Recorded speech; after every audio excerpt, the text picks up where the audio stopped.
사도행전 13장 24절에서 31절 비시디아 안디옥에서의 바울의 설교 두 번째. 그가 오시기 앞서 요한이 먼저 회개의 세례를 이스라엘 모든 백성에게 전파하니라. 요한이 달려갈 길을 마칠 때에 말하되 너희가 나를 누구로 생각하느냐?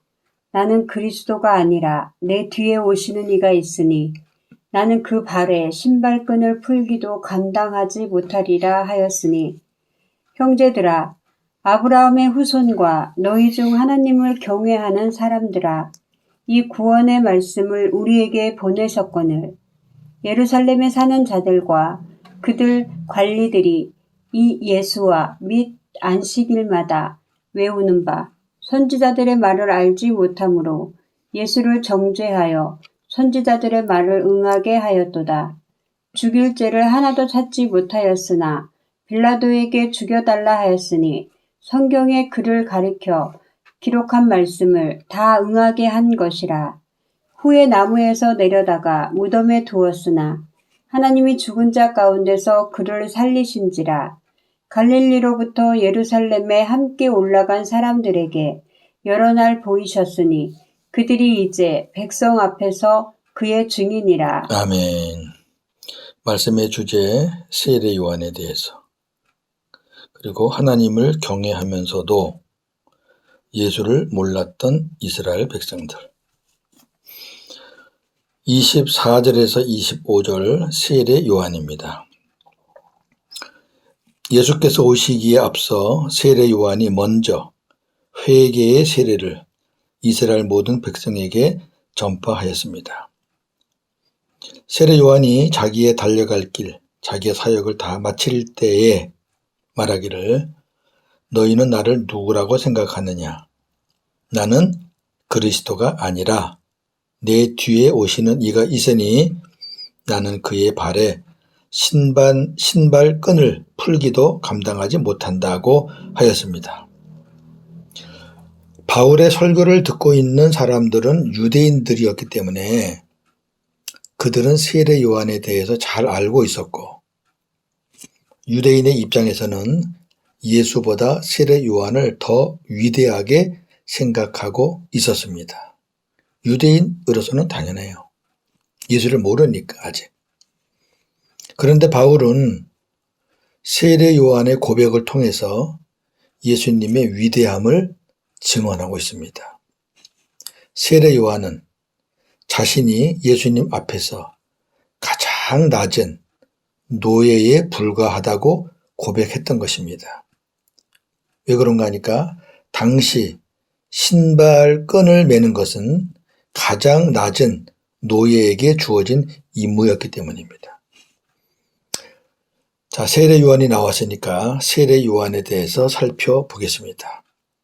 첫 번째, 예수님보다 6개월 먼저 나와서 천국, 하나님 나라를 전파했습니다. 마태복음 3장 1절 2절. 그때에 세례 요한이 이르러 유대 광야에서 전파하여 말하되 회개하라, 천국이 가까이 왔느니라 하였으니. 아멘. 예수님이 처음에 전파하신 것도 동일해요. 회개하라, 천국이 가까이 왔느니라. 요한이 전한 천국이나 예수님이 전하신 천국, 그 천국은 천국에서 이 땅에 오신 예수님을 가리키는 것입니다. 제가 말씀을 많이 여러 번 드렸기 때문에 다시 설명은 안 드리겠습니다. 두 번째, 죄 사함을 받게 하는 회개의 세례를 베풀면서 예수님이 오시는 길을 준비하였습니다. 마가복음 1장 3절에서 5절. 광야에 외치는 자의 소리가 있어 이르되 너희는 주의 길을 예비하라. 그의 오실 길을 곧게 하라.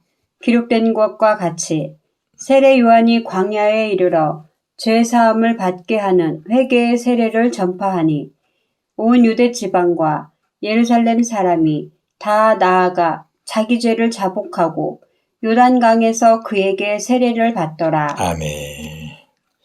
광야에 외치는 자의 소리가 있어 너희는 주의 길을 예비하라. 이 말씀은 이사야 40장에 나오는 말씀인데 세례 요한이 예수님의 길을 준비하러 먼저 온다는 것을 예언한 겁니다. 그 예언한 것이 지금 성취가 된 것입니다. 세 번째, 예수님에게 세례를 베풀고 자신의 사역을 마쳤습니다. 마태복음 3장 13절에서 15절. 이때에 예수께서 갈릴리로부터 요단강에 이르러 요한에게 세례를 받으려 하시니 요한이 말려 이르되 내가 당신에게서 세례를 받아야 할 터인데 당신이 내게로 오시나이까. 예수께서 대답하여 이르시되 이제 허락하라. 우리가 이와 같이 하여 모든 의를 이루는 것이 합당하니라 하시니 이에 요한이 허락하는지라. 아멘. 자, 예수님이 세례 요한에게 세례를 받습니다. 요한이 거절하니까 예수님이 뭐라 그래요? 이렇게 하는 것이 모든 의를 이루는 것이다. 여기 모든 의는 하나님의 의, 하나님의 뜻을 이루는 것이라는 거죠. 하나님의 뜻을 이루는 것이니까 네가 나에게 세례를 베풀어라. 예수님에게 세례를 베푼다는 의미는 여러 가지가 있습니다. 일단 요한의 사역은 여기서 끝난다. 율법의 사역도 여기서 끝난다. 이제 예수님의 사역의 시작이다. 그리고 복음의 시작이다. 요 세례 마친 다음에 하나님께서 하늘에서 음성이 들렸죠. 이는 내 사랑하는 아들이요 내가 기뻐하는 자니라. 네 번째, 자신은 예수님의 신발끈을 푸는 노예도 안 되는 자라고 고백했습니다. 누가복음 3장 15절 16절. 백성들이 바라고 기다림으로 모든 사람들이 요한을 혹 그리스도신가 심중에 생각하니 요한이 모든 사람에게 대답하여 이르되 나는 물로 너희에게 세례를 베풀거니와 나보다 능력이 많으신 이가 오시나니 나는 그의 신발끈을 풀기도 감당하지 못하겠노라. 그는 성령과 불로 너희에게 세례를 베풀 것이요. 아멘.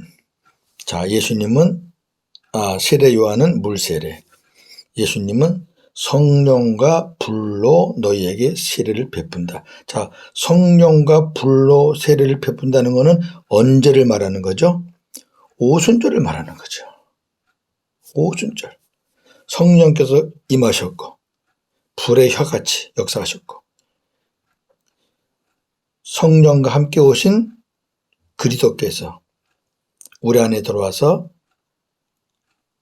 세례를 베푸시는 거죠. 거듭나게 하시는 거죠. 성령 세례예요. 다섯 번째, 자신은 쇠하여야 하고 예수님은 흥하여야 한다고 증언하였습니다. 요한복음 3장 28절에서 30절. 내가 말한 바 나는 그리스도가 아니요 그의 앞에 보내심을 받은 자라고 한 것을 증언할 자는 너희니라. 신부를 취하는 자는 신랑이니 서서 신랑의 음성을 듣는 친구가 크게 기뻐하노니 나는 이러한 기쁨으로 충만하였노라. 그는 흥하여야 하겠고 나는 쇠하여야 하리라 하니라. 아멘. 자, 신부를 취하는 자는 신랑이다. 신부는 누구죠? 성도들이죠. 신랑은 누구죠? 예수님이죠. 그 성도를 취하는 자는 예수님이라고 말이에요. 나는 신랑의 음성을 듣는 친구다. 나는 신랑의 음성을 듣는 것으로 크게 기뻐한다. 나는 그러한 기쁨이 충만하다. 예수님 보는 것만으로도, 예수님의 그 사역을 준비한 것만으로도 자기는 기쁨이 충만하다는 거죠. 왜? 그분은 흥하여야 하고 나는 쇠하여야 하리라. 멋있는 고백입니다. 여섯 번째, 예수님께서 세례 요한을 가리켜 여자가 낳은 자 중에 가장 큰 자라고 하셨습니다. 누가복음 7장 28절. 내가 너희에게 말하노니 여자가 낳은 자 중에 요한보다 큰 자가 없도다. 그러나 하나님의 나라에서는 극히 작은 자라도 그보다 크니라. 아멘. 이 말씀은 구약은 예수님을 예언한 책이잖아요. 그런데 세례 요한이 구약의 모든 예언자들 중에 예수님을 가장 가까이서 직접 가까이서 다른 선지자들은 직접 보지 못했어요. 가장 가까이서 마지막으로 증언한 자예요. 그래서 구약이 끝나는 그때 즈음으로 볼 때 복음의 점진성, 세례 요한보다 예수님을 더 많이 아는 자는 없어요. 왜? 직접 봤잖아요. 그러나 천국에 가면 예수님을 다 봐요, 직접. 그러니까 세례 요한보다 천국에 가 있는 성도들은 훨씬 더 예수님을 더 잘 보는 거죠. 더 큰 자지요. 그런 의미입니다. 그러니까 구약의 인물 중에서는 세례 요한은 구약의 인물이에요. 예수님의 복음을 준비하는 사람이니까 구약의 마지막 사람이죠. 가장 예수님을 잘 알았던 그런 부분에서 가장 큰 자다 이렇게 말씀하고 있습니다. 7번째, 분봉왕 헤롯에 의해 목배임을 당해 순교하였습니다. 마태복음 14장 1절에서 12절을 참고하시기 바랍니다. 26절에서 31절, 하나님을 경외하면서도 예수를 몰랐던 이스라엘 백성들. 바울의 설교가 계속됩니다. 형제들아, 아브라함의 후손과 너희 중 하나님을 경외하는 사람들아. 이렇게 딱 이제 인정을 해줘요. 하나님께서 이 구원의 말씀을 우리에게 보내셨는데 예루살렘에 사는 사람들과 그들의 지도자들이 이 예수를 알지 못하고 안식일마다 읽고 외우는 선지자들의 말도 깨닫지 못해서, 이 말은 이 랍비들이, 율법사들이 안식일마다 모이면은 구약 성경을 읽어요. 모세가 쓴 글도 있고 선지자가 쓴 글도 읽어요. 근데 모세가 쓴 글이나 선지자들이 쓴 글이 다 예수에 대해서 기록된 건데 읽고 외우면서도 예수에 대해서 몰랐다고 말해요. 깨닫지 못해서 예수를 정죄하였는데 이는 선지자들의 예언대로 이루어진 것이다. 그러니까 예수가 죽게 된 거는 선지자들이 이미 예언했다고 말해요. 그 예언대로 성취가 됐다고 말입니다. 그들은 예수에게서 죽일 이유를 하나도 찾지 못하였으나 빌라도에게 예수를 죽여달라고 구하였는데 이 역시 성경에 그를 가리켜 기록된 말씀을 다 응하게 한 것이다. 그러니까 예수님이 십자가에 죽으신 게 어느 사람에 의해서 어쩌다가 그렇게 죽은 게 아니고요. 이미 예언이 돼 있어요. 하나님의 작정 속에 들어가 있어요. 유대인들과 그들의 지도자들은 예수를 십자가에 못 박을 때 어떤 명분으로 못 박았느냐? 예수가 하나님의 신성을 모독한 자이므로 자기들이 예수를 죽이는 것은 합당하다. 그렇게 생각을 했습니다. 마태복음 26장 64절에서 66절. 예수께서 이르시되 내가 말하였느니라. 그러나 내가 너희에게 이르노니 이후에 인자가 권능의 우편에 앉아있는 것과 하늘 구름을 타고 오는 것을 너희가 보리라 하시니 이에 대제사장이 자기 옷을 찢으며 이르되 그가 신성 모독하는 말을 들었으니 어찌 더 증인을 요구하리요. 보라, 너희가 지금 이 신성 모독하는 말을 들었도다.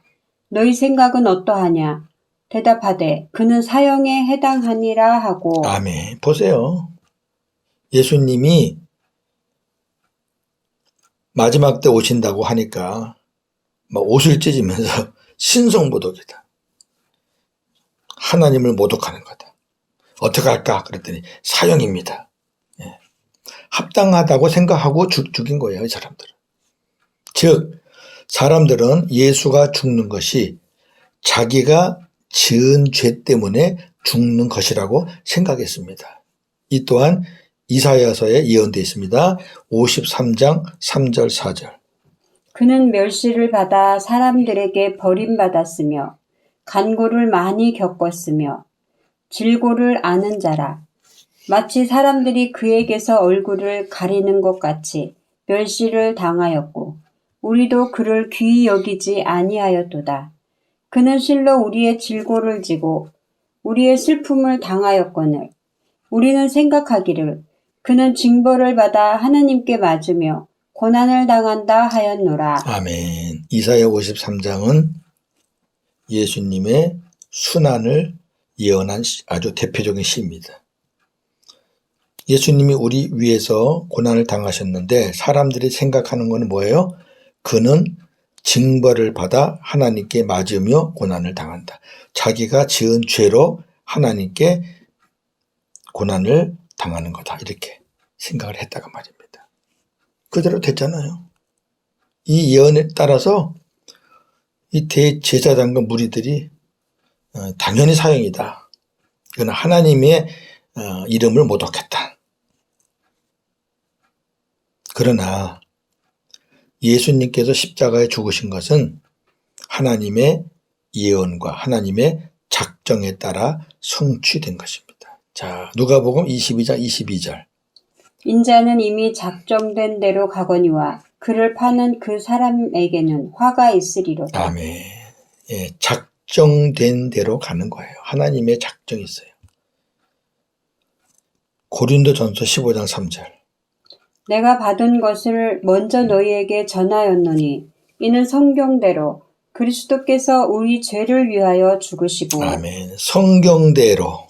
예, 성경대로. 구약을 말하는 거죠. 그 당시에는. 성경대로 죽은 거예요. 단 예수를 죽인 자들은 마귀에게 속아 하나님의 거룩한 일에 악하게 쓰임 받은 겁니다. 가룟 유다와 똑같죠. 거기에 대한 대가는 반드시 치르게 되어 있습니다. 그들이 예수의 시신을 나무에서 내려다가 무덤에 두었으나 하나님이 죽은 자 가운데서 예수를 살리셨습니다. 예수는 부활하여 자기와 함께 갈릴리에서 예루살렘으로 올라간 사람들에게 여러 날 동안 보이셨는데 그들은 이제 백성들 앞에서 예수의 증인이 되었습니다. 엠마오로 가는 제자를 얘기하는 거죠. 그때 엠마오로 가는 길에서 제자들에게 예수님이 설명했죠. 시편, 선지서, 모세의 글에서 예수님을 증언했죠. 그랬더니 듣는 사람들 마음이 뜨거워졌다. 예수님이 너희들 마음이 뜨겁지 아니하느냐. 뜨겁습니다. 그들이 예수의 증인이 되었죠. 바울의 설교의 핵심은 이겁니다. 하나님을 경외한다는 유대인의 지도자들이 모세의 글과 선지자의 글을 읽고 외우면서도 하나님의 뜻을 깨닫지 못해서 예수를 십자가에 죽였는데 지금 설교를 듣는 자들에게, 바울의 설교를 듣는 자들에게 너희는 그들처럼 예수를 거역하는 죄를 짓지 말고 예수를 믿으라 하고 전하는 것입니다. 멋있죠? 예. 성경을 많이 읽고 암송한다고 하나님의 뜻을 알고 깨닫는 것이 아닙니다. 성경을 읽지 말라는 말이 아니에요. 읽어야죠. 암송하지 말라는 말이 아니에요. 암송할 것 있으면 암송해야죠. 그런데 잘 기억하십시오. 성경을 많이 읽는 만큼 깨닫는 것은 아니고 성경을 암송하는 만큼 더 많이 하나님의 뜻을 아는 것도 아니라 그 말이에요. 제가 한번 말씀드렸잖아요. 제 친구 중에 성경을 무지하게 많이 읽은 친구가 있어요. 매천독이 아닙니다. 나중에 이 복음을 깨닫고 고백했던 말, 내가 성경을 그렇게 많이 읽었는데 복음의 진리를 잘 못 깨달았다. 이제서야 내가 깨닫게 돼서 너무 감사하다. 그랬어요. 저 역시 마찬가지입니다. 저도 목사인데 성경을 뭐 어느 정도 읽었지 않았겠어요. 몰랐어요. 언제 그러면 하나님의 뜻을 깨달았느냐? 새 언약의 복음을 듣고 삼위 하나님을 내 안에 모시고 나서. 왜? 삼위 하나님을 내 안에 모시면 성령께서 하나님의 뜻을 깨닫게 해 주셔서 알게 되는 겁니다.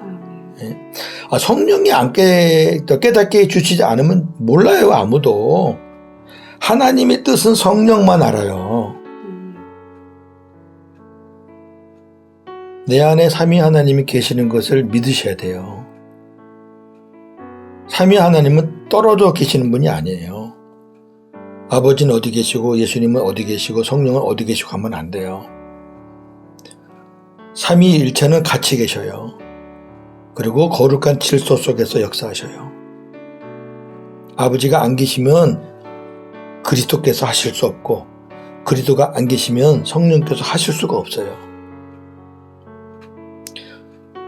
우리 마음에 삼위 하나님을 모시고 복음으로 살고 있나요? 오늘도 복음으로 승리하는 하루가 되기를 주님의 이름으로 축원합니다. 아멘. 하나님,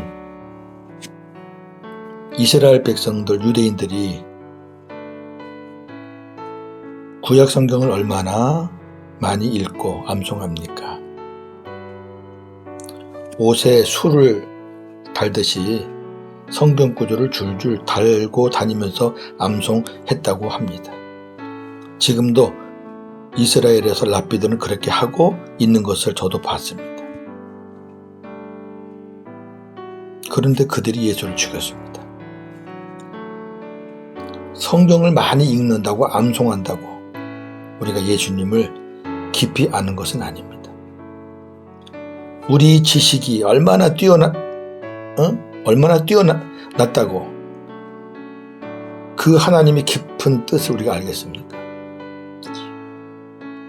하나님의 깊은 것은 성령께서만 아신다고 말씀하고 있습니다. 삼위 하나님을 내 안에 모시는 새 언약의 복음을 듣고 우리가 내 안에 계신 주님을 바라보고 삼위 하나님의 역사하심을 인식하고 믿으면 성령께서 하나님의 뜻을 하나하나 깨닫게 주셔서 우리는 알 수가 있습니다. 감사합니다. 새 언약의 복음을 듣게 하신 하나님 감사하고 또 듣고 믿게 해주신 하나님 감사합니다. 복음을 들어도 안 믿는 자들이 있지 않습니까? 우리 마음에 삼위 하나님을 모시고 복음으로 살게 하시니 감사합니다. 오늘도 복음으로만 승리하게 하옵소서. 예수님의 이름으로 기도하옵나이다. 아멘.